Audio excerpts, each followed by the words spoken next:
আসসালামু আলাইকুম ওয়া রাহমাতুল্লাহি ওয়া বারাকাতুহু। কেমন আছেন সবাই? আশা করি সবাই ভালো আছেন। আমিও আলহামদুলিল্লাহ বেশ ভালো আছি। আজকে কিন্তু খুবই মজার একটা রেসিপি তৈরি হবে, আর এটা কিন্তু আমার খুবই পছন্দের একটা রেসিপি। তো দেখেই বুঝতে পারতেছেন, বড় একটা চাল কুমড়া নিয়েছি, আর এটা আমাদের কুমিল্লা অঞ্চলে এটাকে চাল কুমড়া বলে। তো অন্যান্য অঞ্চলে কি বলে জানি না, তবে অনেকে জালি কুমড়াও বলে থাকে। তবে যে যেটাই বলুক না কেন, দেখে কিন্তু আমরা সবাই চিনতে পারছি। তো কুমড়োটাকে আমি লম্বা করে কেটে নিয়েছি, আর মাঝখানে নরম অংশটা কেটে ফেলে দিয়েছি। এখন সবগুলো পিস একটা কাঁটা চামচের সাহায্যে ভালো করে কেচে নিব চতুর্পাশ দিয়ে, যেন কোনো অংশ বাকি না থাকে। আর যত সুন্দরভাবে কেঁচা হবে মুরব্বাটা কিন্তু খেতে ততটাই টেস্টি হবে। তো এই তো চাপ দিলে পানি বের হচ্ছে, তার মানে সুন্দরভাবে কাঁচা হয়েছে এটা। তো এইভাবে করে আমি সবগুলো করে নিয়েছি। তো এই তো আমার পছন্দ মতো শেপ দিয়ে আমি কেটে নিয়েছি। আর এই সাইড দিয়ে আগে থেকে জাল করে নিয়েছি, পানিটা বলক চলে আসছে। এখন সবগুলো চাল কুমড়া দিয়ে দিব। তো দিয়ে একটা ঢাকনা দিয়ে ঢেকে 15-16 মিনিট এগুলোকে রান্না করতে হবে। আর মাঝখানে একটু নেড়ে দিব, আর একটু সাবধানে নাড়তে হবে যেন পিসগুলো ভেঙে না যায়।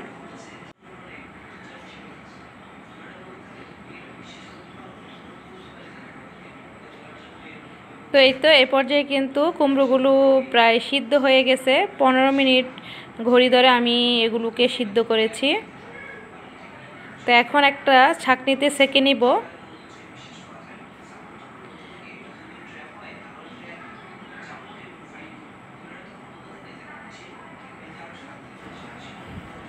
আর এই সাইড দিয়ে বড় সাইজের একটি হাঁড়ি বসিয়ে দিয়েছি। তো এখানে প্রায় 5 লিটার পরিমাণ দুধ আছে। এখানে কোনো প্রকারে কিন্তু পানি দেইনি।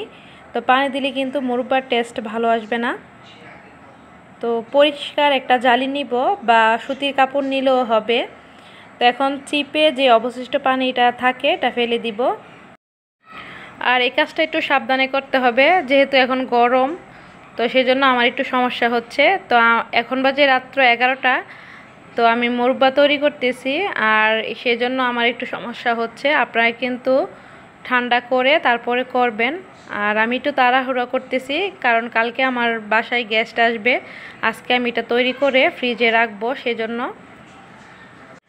তো এদিক দিয়ে আমি যে দুধ বসিয়েছিলাম এটা বলক চলে আসছে। এখন এলাচ, দারচিনি, তেজপাতা দিয়ে দিব। দিয়ে একটু সময় নিয়ে দুধটা জাল করে নিব। তো এখন কিন্তু দুধটা ভালো করে জাল করা হয়ে গেছে। এখন আমি চিনিটা দিয়ে দিব।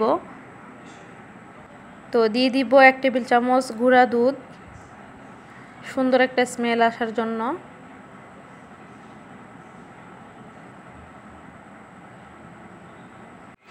তো দুধটা কিন্তু ভালোভাবে জাল করা হয়ে গেছে।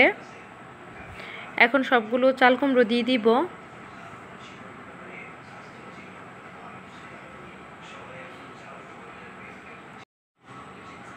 তো দিয়ে ঘড়ি ধরে প্রায় 20 মিনিট রান্নাটা করব। আর মাঝখান দিয়ে একটু নেড়ে চেড়ে দিব, এতে করে সুন্দরভাবে রসটা ভিতরে ঢুকবে আর মুরব্বাটা সফট হবে। তো এই তো আমার রান্নাটা কিন্তু কমপ্লিট হয়ে গেছে। তো এখন চুলাটা অফ করে দিয়েছি। তো এখন কিন্তু মনে হচ্ছে শিরাটা অনেকটাই পাতলা আছে। ঠান্ডা হওয়ার পরে কিন্তু আরও ঘন হয়ে যাবে। তো এখন চুলা থেকে নামিয়ে ফেলবো, আর একটু ঠান্ডা করে ফ্রিজে রেখে দিব। তো এখন কিন্তু পরের দিন 3টা বাজে। তো এখন আমি এটাকে একটু সার্ভ করব, আর আপনাদেরকে দেখাবো এটা কেমন হয়েছে। আর এখন কিন্তু অনেকটাই ঘন হয়ে গেছে শিরাটা। আর এই মুরব্বাটা কিন্তু ঠান্ডা খেতেই বেশি ভালো লাগে। আর এখন কিন্তু চাল কুমড়ার সিজন চলতেছে। আপনারা কিন্তু চাইলে আপনার পরিবারকে এরকম একটা রেসিপি তৈরি করে খাওয়াতে পারেন। আর এটা হলো আমার মায়ের হাতের রেসিপি। আগে দেখতাম আমার দাদি এই রেসিপিটা তৈরি করত, তারপর থেকে আমার মা তৈরি করত। আমাদের পরিবারের সবাই অনেক মজা করে খেতাম। তো সেই থেকে আমার প্রিয় একটা রেসিপিটা। আপনারা কিন্তু চাইলে ট্রাই করতে পারেন। খেতে কিন্তু খুবই মজার হয়, দেখবেন পরিবারের সবাই অনেক বেশি পছন্দ করবে। আর এতক্ষণ যারা আমার ভিডিওটি উপভোগ করেছেন তাদের কাছে ছোট্ট একটা রিকোয়েস্ট থাকবে, আমার চ্যানেলের ভিডিও যদি আপনাদের ভালো লাগে আপনারা চাইলে কিন্তু আমার চ্যানেলটাকে সাবস্ক্রাইব করে রাখতে পারেন। আর যারা অলরেডি সাবস্ক্রাইব করে দিয়েছেন, আমাকে সাপোর্ট করেছেন, তাদেরকে অসংখ্য ধন্যবাদ।